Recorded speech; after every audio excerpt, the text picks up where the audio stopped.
Hello, everybody. I'm your host, Amber Reese, and welcome to another episode of the AM Perspective here in the studio. Today we have host of the More Than Walking podcast, rapper Fees, Mr. Corey Lee Fees, everybody. Thank you for having me on your show. Good, Corey. How you been? I've been doing good, doing well. I've been trying to keep busy, as the summer days are waning and what have you. But I've been good. How about yourself? Same. I've been booked and busy, just working in the studio, just trying to, keep positive mind. Yeah, So. I can dig it. Gotta have a positive mind everywhere you go. Yeah, I'm definitely a person that's an optimist. So. No doubt. So, how did you get into More Than Walking? Yeah, so me and my wife were in the process of building a new home, and I ran into a gentleman who told me about John and what he's doing with More Than Walking. This was sometime in 2018, I want to say. And so after that, I found John, and then we exchanged information, and that's when he interviewed me, as he does for the platform, and we just grew a friendship beyond that point, and then he plugged me into working for a company called Accessibility, where we did some general contract work for them as they're launching a website that's solely geared towards people with disabilities, and it's a search engine much like Google, but you can find direct access to things that people with disabilities need. And then after that, he asked me if I wanted to work for him full time, and it's just been an excellent, wonderful relationship that we've built. And he asked me to host a couple podcasts, and that's how I got into that. Since we're talking about podcasts, I know you have More Than Walking, but would you ever create your own? I've contemplated it. I think you should personally, Really? Because it's like I could see you doing more than just More Than Walking, your music. I really could see you having a full-blown YouTube channel and going behind the scenes, you doing a video, things like that. Even if you want to do mukbangs and stuff and just talk about, like, your experience, because it's like I could tell you live a full life and you're still living a full life. You know? Thank you. I appreciate that. Like I said, I've contemplated it, and I do have a plan in place with my current YouTube channel as I'm growing my audience, and just sharing my story through the music, whether I do it with an audio video setting, like, some music videos that I've gotten that, show a different perspective of me and whatnot. One of the main things I always wanted to try to do was to put my talent first before the disability sometimes, because that's what I want people to be able to see. How did your love of music start? So it goes back to when I was 12, 1995. So, I was only 2. I'm dating myself right now. But, I used to listen to a lot of Snoop, and because during that time period, Dog Pound was just heavy, and the West Coast was dominant, like, in hip-hop, even though hip-hop originally started here on the East Coast. So I used to listen to a lot of Snoop. And then after that, I started listening to Nas, a rapper named Skills from Virginia, and Big L, who's from Harlem, and the Wu-Tang, of course. And from that point on, I just started honing my skills and becoming better, to the point where me and my friends, we started recording, and we were recording like on cassettes. So we would take 2 radios, and we would find like a cassette, like, we have like an old Barry White tape that we taped over, and we would record on one radio and then play the beat on another. And wow, nobody does that anymore. No. Nobody does that anymore. Y'all remember that? We got to do that. Yeah, that's real old school, archaic recording. At the kitchen table, and then beyond that, then it was like karaoke machines, and I got on a few projects from other rappers when I was in high school, and then finally, like my senior year, I met these guys from Windsor, and they heard about me rapping because of my girlfriend at the time, because she went to Windsor, and then I would like after school I would drive over to Windsor High, and they had a recording studio in the auditorium, and then we started recording on CDs at that point. And then the same person that put us on, his name was Kinetic at the time, and we used to record at his house as well. So it'd be like 7 or 8 of us in his bedroom just rapping. He had the mic, he had the program, he had the turntables. He was able to produce, and me, my friend Rilla Rills, Kaz, Kinetic, and Spec, and my man Jay, like just all of us, just all collaborated together. We were recording that spot. How did you get into your accident, and how has that impacted you then and today? So June 12th, 2005, I was out celebrating along with another one of my friends that I rap with. His name is Royale, and he was getting ready to turn 21, and we were on the beach because I used to be in the Navy. So it was unrelated to work. The water was just more shallow than deep. And I ran in from the beach, broke my neck on impact, and just floating face down, preparing to drown essentially. And I just remember in that moment I said, God, please save me. And my body turned enough where I was able to breathe, and I could hear another one of my friends, Reggie, calling out to me. It's just like, Fee, stop playing, stop playing. And in my head, I'm like, nah, I'm not playing. And then they grabbed me and drug me out of the water and pulled me onto the shore. Wow. So, in that moment, I'm for sure you probably were scared, not knowing. But after, like when you were in the hospital and everything, like what was your initial thoughts like afterwards? To be honest, I just tried to stay like super positive about everything. Like I immediately felt like, okay, I know I'm paralyzed. I know I was paralyzed once I broke my neck in the water. So, there was no change in that. But I tried to keep an upbeat attitude because I'm not I'm not gonna let this define me or let it defeat my perspective on life. I'm just gonna keep pushing. But like many of us who have either acquired a disability at a later time or we've lived with it, we have those dark moments and those dark days. And there's times in the hospital where it was just extremely frustrating because my independence was robbed from me. Like my thoughts about advancing in the Navy, that was going out the window. Pursuing a music career, I thought was going to be completely out the window as well. So, it was extremely frustrating. But, I had a great team of people, family and friends, who just huddled around me, prayed for me, had scriptures lined up all over my room. So I read a lot of uplifting scriptures during that time period, and just a supportive network of people, and they help push me through because I know a lot of people, when they initially get hurt, they don't have, some people don't have a support system. So I'm very grateful and thankful that I did. When you walk around, you typically identify with your own culture. So if your family is one way, you're going to behave a certain way. If the people at school are a certain way, you're going to behave a certain way.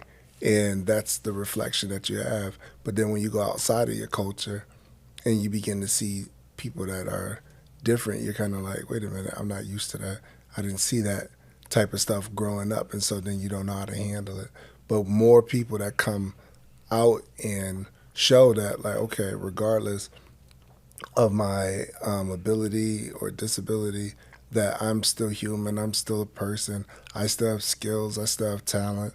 Like, me, even the fact that I rap, like, okay, I rap when I was walking, my mind didn't change, I didn't get affected mentally where I'm not able to do the same things. So why not do the same things in the wheelchair as well. And I tell people all the time, like, I've accomplished more in the chair than I did when I was walking. So, you know, my disability really has helped channel some things that I didn't know that I had in me. I remember I was doing live shows on Instagram, and cause my friend had a show here 10 years ago, and he watched it in real time, cause he was with me at my apartment, and he goes, "Wow, you really got a knack for this. Like, you really can draw people in. Like, Yeah. you can have your own show." I said, "Me? Like, we doing this like in front of the camera, like what I'm doing now, but kind of on a bigger scale, but not really. We Right. talking Oprah time, or we talking just. So he's like, "Well, not so much Oprah time, but you get seen by people, but just Connecticut." It's like okay. Like, I love to hear stories like that because, like we spoke about earlier, it's the need to see people like you to know that those things are possible, right? And with the advent, and I hope you definitely get that because And even my own line, because I feel like you said, we need more representation of us. I Right. believe that this generation and the next generations to come are gonna come out more on top of that, because now we have people like Ebony, people like myself, people like you, people like Chelsea Hill, Yeah. Steph Aiello, Cole and Christina. I forgot. I don't know. I know the YouTube channel, but I forgot the couple's name. But it's Squirmy something, but I can't think of their names right now. But it's a whole lot of them I be watching. Yeah. And especially, and the couples, they're not necessarily disabled, but it's what you call interabled. Yeah. Interabled is, you have somebody that's differently abled and you're dating an able body. Yep. Which I know you know about that because, your Yep. wife's able body. Yeah. So how was that, like, dating after your accident, and how did you come to meet your lovely wife? Oh yeah. So, really cool story. So when I first got hurt, I thought like dating and relationships was gonna be out the window, and like even at that time, I was engaged in our relationship. Fell through the cracks, but I went through a period of time where I was just alone, like 2 or 3 years, and I remember distinctively praying to God, like, I don't want to be lonely. I said, you bring somebody in my life, I pray that they just love you more than they love me, and I'll be fine with that. And then I started backtracking, like in my flesh. I'm like, but what if she looks like I don't, I'm thinking about those things, but that's pride, and I had to tuck that away. So I ended up buying a house, and a mutual friend of ours came over, and she actually called me up and said, I want to cook for you as a housewarming gift. And I was just like, that's cool. And then she was like, you mind if I bring my friend over to help me?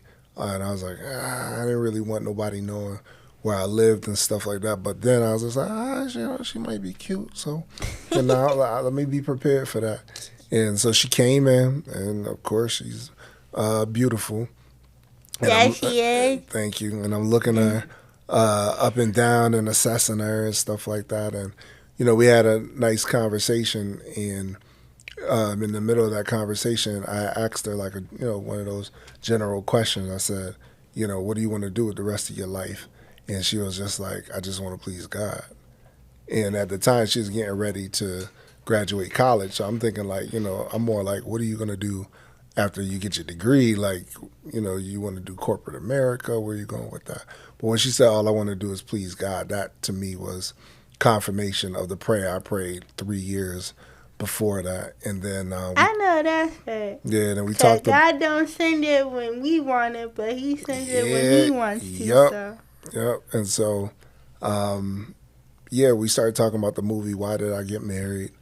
and everybody Classic. yeah, everybody was talking about it at the time. I didn't see it, and then she said, "No, I'll bring it by." And at first, I was just like, "She must be kidding." And then, after that, she just came over, never left. We talked on the phone like we're in high school or middle Aww. school and whatnot. Just like, you hang up. No, you hang up.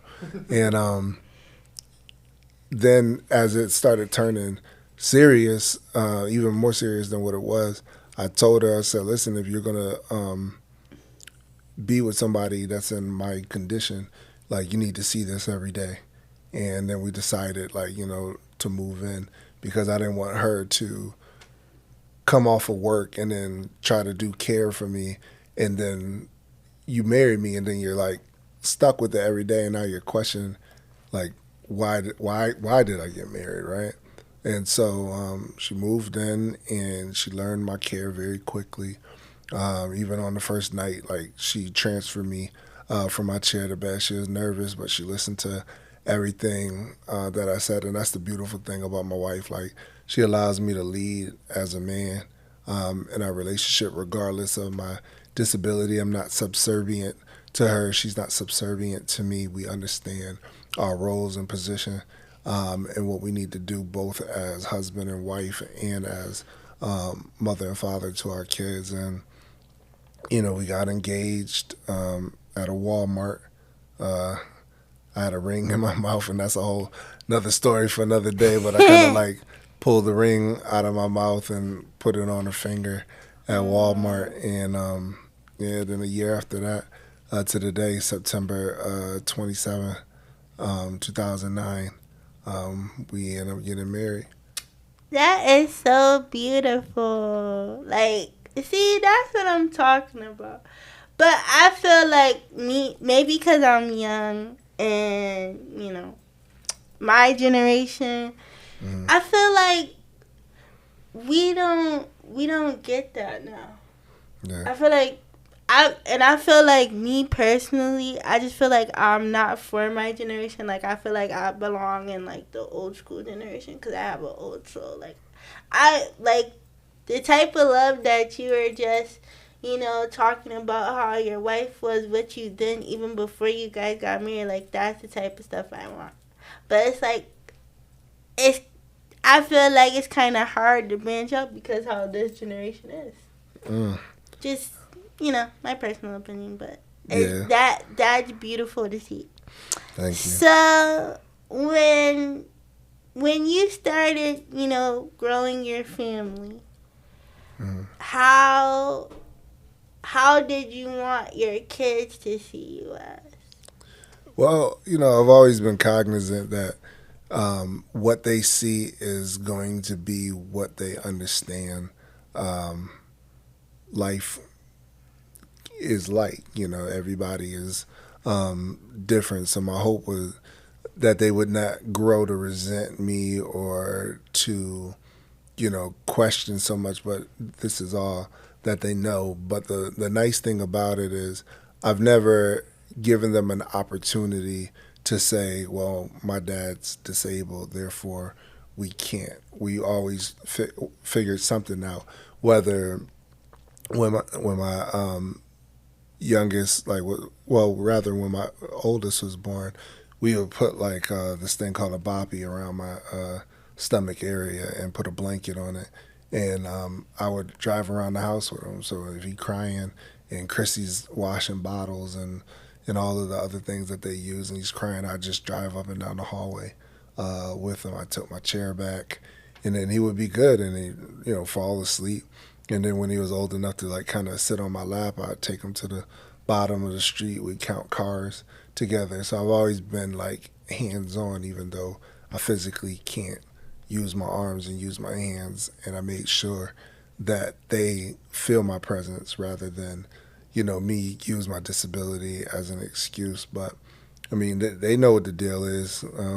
They know Pops can be stern at times, but I know my kids love me and they understand it. I mean, but that's the most beautiful thing about kids. Whether you're a differently abled parent or not. Sorry. kids don't look at that. Kids don't see that, and I can't wait till the day I get married and I decide to build my family and just to have my kid be like, that's just mommy. She ain't nobody. Like Yeah. I can't it's just cool to see. I just when I hear stories like that, it makes me feel good. It gives me hope that one day that can happen for me. Yeah, that you know what? I went from a person who did not have issues dating people, always was in a relationship, to being in a place where like I thought that I was going to be alone for the rest of my life, and I merely only based it off of my condition, not my personality. That's what's attractive to people. People can look beyond your chair. They can look beyond where you quote unquote physically lack. And my wife saw that, and I just thank God, that she was able to do that. Yeah, but it's like sometimes in order to want a specific change for yourself, you have to change your scenery. I know that's hard for us. I know. Right. Yeah. But you gotta be willing to put yourself in different places. Yeah, Online, it's definitely a no for me. Yeah, online dating has got to be hard. It's definitely a no for me. Cause what can you do if I'm all the way in Connecticut, and you all the way in Virginia somewhere, and or just the whole interable dating. I have a fear of it because, like I said, this generation of men, whoo, I feel like the good men in my life, my brother, my granddad, even my dad to a certain extent. Yeah. I just feel like them generation of men, and mind you, my brother's a millennial like me, but like me, he has an old soul. Yeah. We don't belong here. We just, Passing through.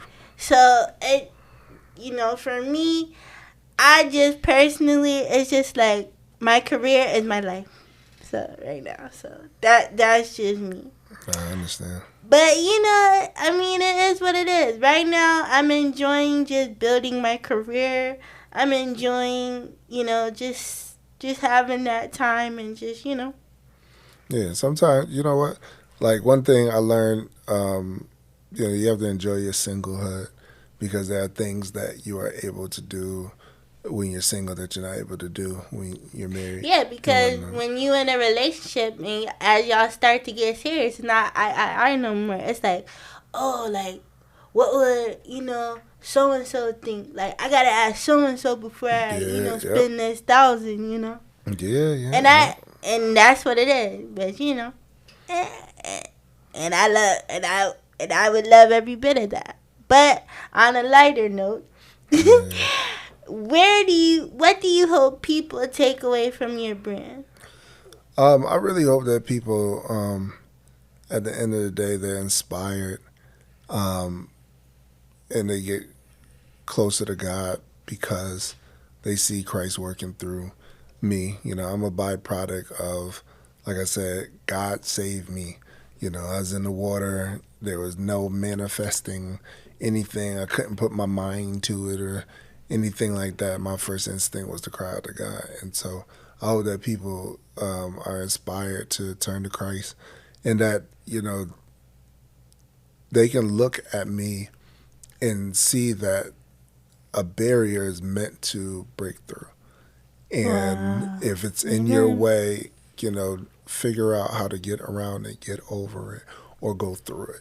And that's what I hope people take away. Yes, amen. And I believe that, and I receive that, and you're doing that, and you will continue to do that. So thank you for all that you do. And if people want to find you, where can they find you on social media? Yeah, I am everywhere.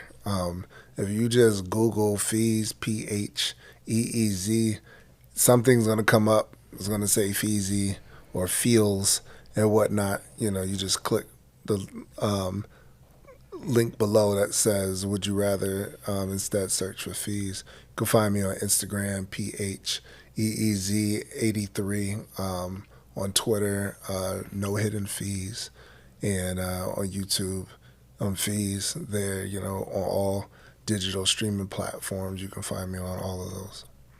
All right now. Well, before we wrap up the show, I gotta let you bust a freestyle for the viewers of the AM Perspective. Yeah, for sure. I said, fight fatigue when you hard pressed. True grit is measured in sweat. For every failure is a testament. Let's toast to success. For all the loss and gain, pleasure and pain. Find value in the challenge, just a part of the game that we play. Unfazed, a barrier meant to break like an armbar. Wrestle in cage like MMA. Grapple with this thing called life. Every day feeling pinned down. Ready to tap out, no way. Don't let it snap you. Laugh if you have to. Keep from crying, take a flight and stay fighting. Confrontation. Can't ignore April showers, it rains, it pours. May weather, spring forth, flowers filled with joy. Until then, roll with the punches like Floyd. Some things you gotta shoulder, eventually you'll get over. The obstacles, topple those, you'll reach your goals. Sing the song, carry on, and let everybody know. I know that, right? Hey, give it up for him one time. Can we get some claps? Thank you, I appreciate it. You're welcome. Well, viewers, that's it for today's AM Perspective. I would like to thank my guest, Mr. Corey Lee. Thank you for having me. And I just want y'all to take away from this episode that y'all can do everything, as I tell y'all in every episode. Stop thinking you can't. Because what is can't? And Love and Basketball, which happens to be my favorite movie, can't should never be in a man's vocabulary, because when you say can't, you ain't a man. So I just pray that you take away, you can do anything you put your mind to, and that's it. Until next time, bye y'all. Peace.